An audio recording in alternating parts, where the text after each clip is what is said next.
Centre point Tamil Nadu நேயர்களுக்கும் எந்த ஒரு கருத்தை யார் சொன்னாலும் அந்த கருத்தின் நடுநிலைத்தன்மையை உணர்ந்து ஆராய்ந்து அதற்கேற்றவாறு தீர்ப்பெழுதும் மக்களாகிய உங்களுக்கும் அன்பு வணக்கங்கள். தமிழ்நாட்டு அரசியலில் தற்போது பரபரப்பாக பேசப்படுவது நடிகர் விஜய் அவர்களின் அரசியல் என்ட்ரி. பின் அவர் மக்களை சந்திக்கிறேன் என்று அவர் புறப்பட்ட பொழுது அவருடைய உரைகள் மிகவும் பரபரப்பாக பேசப்படுகிறது. அந்த வகையில் திருச்சியில் அவர் மக்களை சந்தித்த போது ஸ்டாலின் அங்கிள் என்ற அந்த சொல்லாடல் Stalin uncle what uncle is very wrong uncle ஒரு எதிர்ப்பு அலையை உருவாக்கியது. அதற்கு பின் அடுத்த சனிக்கிழமை நாகையில் அவர் மக்களை சந்தித்த பொழுது ஒரு கருத்தை அவர் ஆணித்தரமாக வெளியிட்டார்கள். பொதுவாக நடிகர் விஜய் அவர்களின் உரைகளில் நடவடிக்கைகளில் அனைத்து இந்திய அண்ணா திராவிட முன்னேற்ற கழகத்தை மென்மையாக கையாளுவதும் பாரதிய ஜனதா கட்சியை கொள்கை எதிரி என்று மட்டும் கூறிவிட்டு கடந்து போவதும் தமிழகத்தை ஆளுகிற திராவிட முன்னேற்ற கழகத்தை கடுமையாக சாடுவதும் அவருடைய உரைகளில் நன்றாக தெரிகிறது. நமக்கு தடையா போடுறாங்களே இந்த திமுக அரசு மறுபடியும் ஆட்சிக்கு வரணுமா? அந்த வகையில் நாகையில் அவர் பேசிய அந்த கூட்டத்தில் திரளில் ஸ்டாலின் சார், நீங்கள் வெளிநாட்டுக்கு செல்வது முதலீடு செய்வதற்கா அல்லது வெளிநாட்டிலிருந்து முதலீட்டை தமிழகத்திற்கு கொண்டு வருவதற்கா என்ற ஒரு கேள்வியை எழுப்பினார். அதுவும் பரபரப்பாக இன்று பேசப்பட்டுக் கொண்டிருக்கிறது. தமிழக அரசின் சார்பில் கூறப்பட்ட பொழுது ஐரோப்பிய நாடுகளில் இருந்து வெளிநாட்டு முதலீடுகளை கொண்டு வருவதற்கான ஆதாரங்களோடு திராவிட முன்னேற்ற கழகம் மக்களிடையே சமர்ப்பித்திருக்கிறது. ஆனால் நடிகர் விஜய் அவர்களின் அந்த பேச்சு இப்போது பரபரப்பு பேசப்படும் பொருளாக மாறி இருக்கிறது. எப்போதுமே நாம் ஒருவரை குற்றம் சொல்லும் போது அந்த குற்றம் நாம் செய்திருக்கிறோமா என்று நாம் அலசி ஆராய்ந்து பார்க்க வேண்டும். அதுவும் பாரம்பரியமான ஒரு திராவிட முன்னேற்ற கழக அரசை குற்றம் சொல்லும் போது அதற்கான ஆதாரங்கள் வேண்டும், ஆதாரத்தை வெளியிட்டிருக்க வேண்டும்.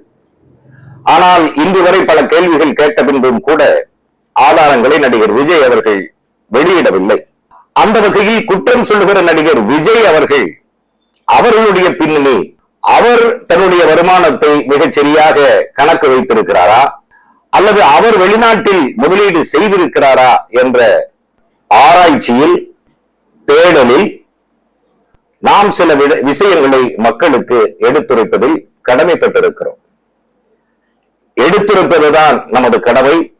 சரியா தவறா என்று சொல்லுவது மக்களின் கடமை என்ற வகையில் நடிகர் விஜய் அவர்களின் கடந்த கால உழைத்து சம்பாதித்தேன் என்று சொல்லுகிறாரே, அந்த உழைப்பு என்ன என்பதை நாம் ஒரு பட்டியல் போட்டு ஆராய்ந்து பார்த்தோம். அந்த பட்டியலில் அவர் குழந்தை நட்சத்திரமாக அறிமுகமானது வெற்றி என்கிற படத்தில் 1984 ஆண்டு.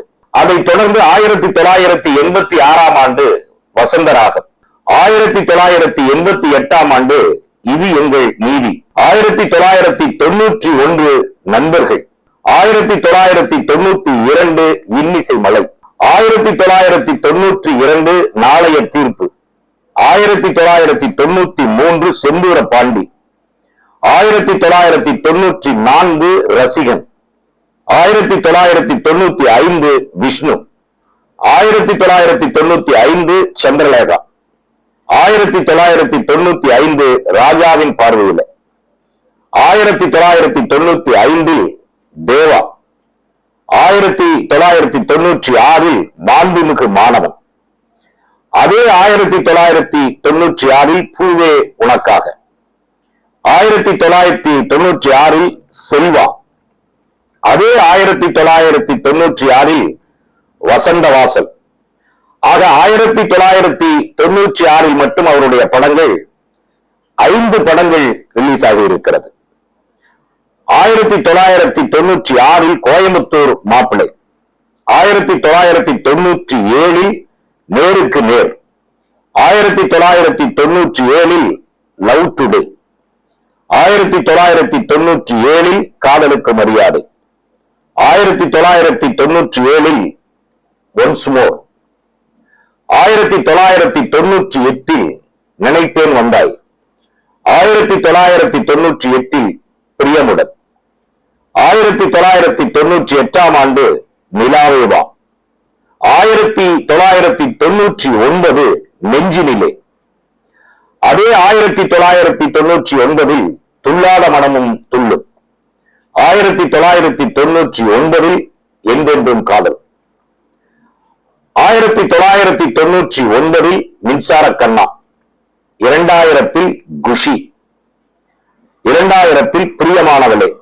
2000 ஆண்டு கண்ணுக்குள் நிலவு, 2001 பத்ரி, 2001 ஃப்ரெண்ட்ஸ், 2001 ஷாஜஹான், 2002 யூத், 2002 பகவதி, 2002 தமிழன், 2003 திருமலை, அதே 2003 வசீகரா, 2003 புதிய கீதை, 2003 உதயா, 2004 ஆண்டு கில்லி, 2004 மதுரை, 2005 ஆண்டு திருப்பாச்சி, 2005 ஆண்டு சுக்கிரன், அதே 2005 ஆண்டு சச்சின், 2005 ஆண்டு சிவகாசி, 2006 ஆண்டு ஆதி, 2007 ஆண்டு போக்கிரி,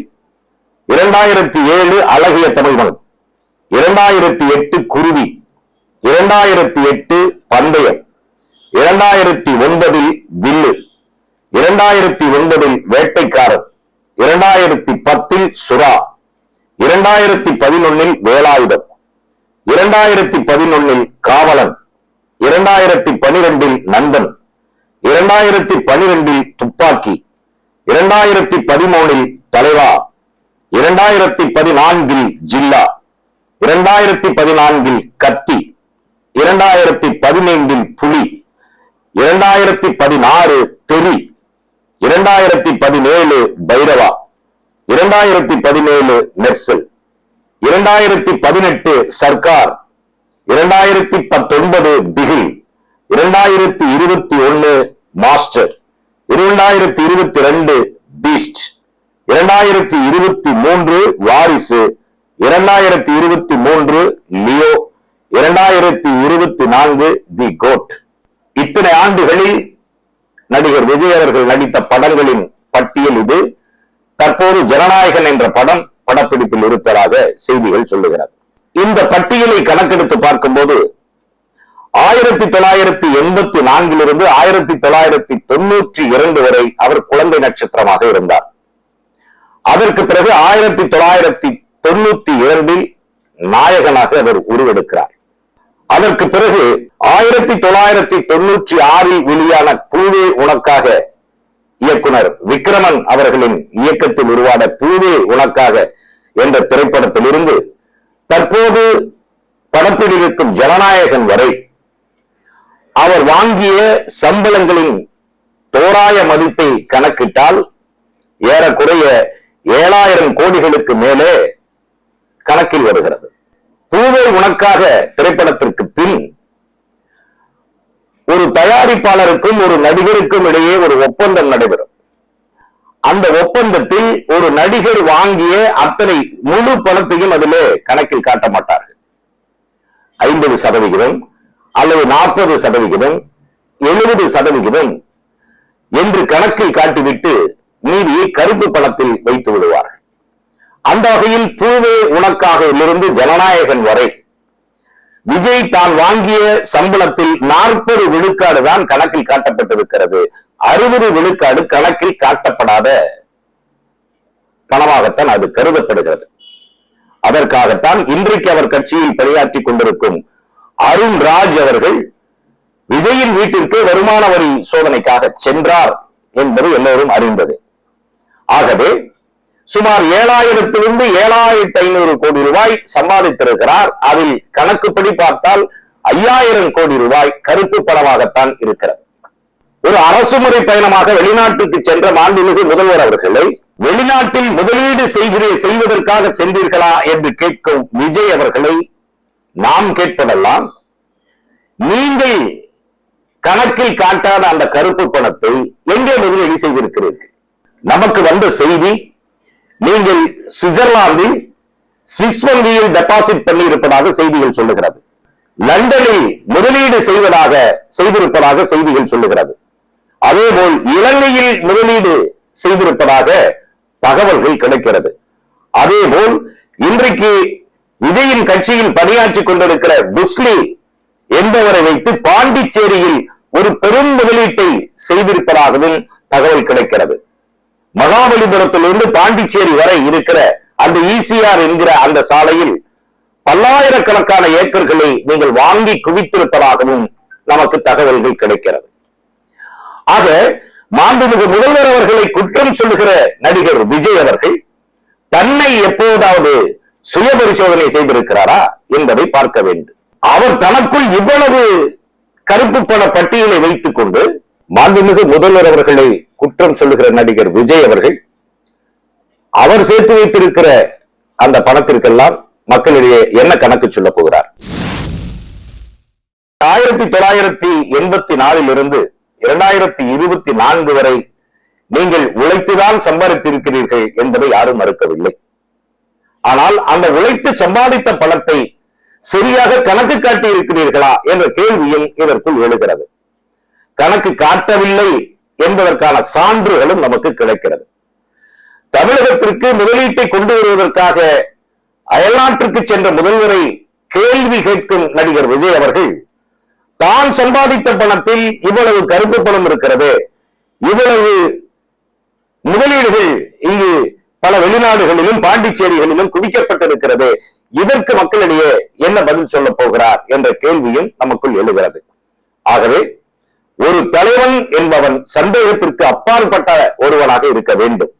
அவன்தான் இந்த நாட்டிற்கு ஒரு நியாயமான தலைவனாக இருக்க முடியும். தமிழகத்தில் எத்தனையோ எளிய தலைவர்களை நாம் கண்டிருக்கிறோம். காமராஜர், அண்ணா போன்ற தலைவர்கள் எல்லாம் மிக எளிமையாக இருந்து ஆட்சி நடத்தியவர்கள். ஆனால் நடிகர் விஜயின் பின்புலத்தை பார்க்கும்போது அவருக்கு எளிமை என்றால் என்னவென்றே தெரியவில்லை என்பது நமக்கு புரிகிறது. இன்றைக்கு அவர் மக்களை சந்திக்க போகும்போதும் அல்லது அவருக்காக தயாரிக்கப்படுகிற அந்த வாகனங்களை நாம் பார்க்கும் போதும் அளவுக்கு மிஞ்சிய ஒரு சொகுசு அவருடைய பயணத்தில் நமக்கு தென்படுகிறது. எளிய மக்களை சந்திக்கும் போது ஒரு எளிய முறையில் செல்வதுதான் தலைவர்களாக பல தலைவர்களை நாம் பார்த்திருக்கிறோம். ஆனால் விஜய் அவர்களின் பயணம் ஒரு காஸ்ட்லி என்று சொல்லுவோமே, ஒரு சொகுசாக இருப்பதாகத்தான் மக்கள் கருதுகிறார்கள். இன்றைக்கு முதல்வரை கேள்வி கேட்கும் நடிகர் விஜய் அவர்கள் விஜய் மீது நாம் வைத்திருக்கும் இந்த குற்றச்சாட்டுகளுக்கு பதில் அளிப்பார். மீண்டும் அடுத்த சனிக்கிழமை அவர் மக்களை சந்திக்கும் போது நாமக்கல்லிலும் கரூரிலும் இதற்கான பதிலை அவர் தெரிவிப்பார் என்று நம் சேனல் நம்புகிறது. அவரின் பதிலுக்காக நாம் காத்திருப்போம். நன்றி. நடுநிலை தவறாத சென்டர் பாயிண்ட்.